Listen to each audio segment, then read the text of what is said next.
could. How are you feeling, Kellen? I'm fine. My exposure wasn't all that bad. And he coughs. Please try not to overexert yourself. Some radioactive air has entered your lungs. You need to keep your heart rate down. How can I remain calm when citizens and Pokémon are in danger? Listen, now that we know some more about what we are up against, I've come up with a plan. I'm now positive that this Curie person is the cause of all the meltdowns. If we can take down Curie, then the power plants will be safe and we can begin restoration. Of course, that requires us to find where Curie is hiding. Fortunately, Cameron has been helpful on that front. Ooh, Dad? But he's been out cold ever since he... It seems Cam expected something like this might happen. When we brought him in, we found these documents on the inside of his jacket. He appears to have been gathering information on Curie and Urane for quite some time. Also included was this letter. To Kellen and the Rangers of Tandor, you know me as Cameron Kane, engineer, private contractor, and father. However, this is not the truth about who I am. He's a private detective, dude. My real name is Cameron Stormbringer. I'm an agent of Interpol.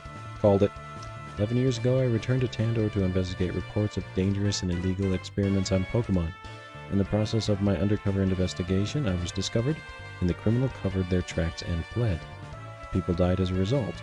It has been my single greatest regret. After my failure, Interpol released me into an early retirement. Oh. But I never forgot what I had discovered on that island. He got fired, dude. Dad was a secret agent? Oh, that's awesome.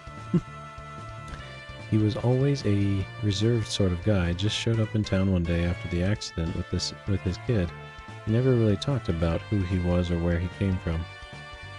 So Cam knew more about the explosion from 10 years ago. The one where Lucille lost her life. Maybe. Why did he not tell me? There's more.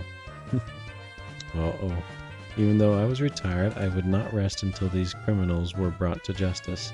I knew that proof was still out there, so I became a contractor on the new power plant, Epsilon.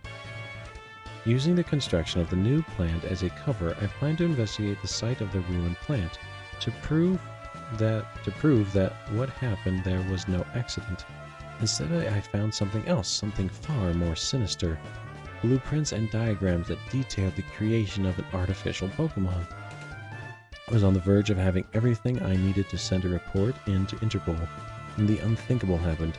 A huge detonation shook the island. That was when I knew that this was far from over. I narrowly escaped the explosion on the back of Yatagarawa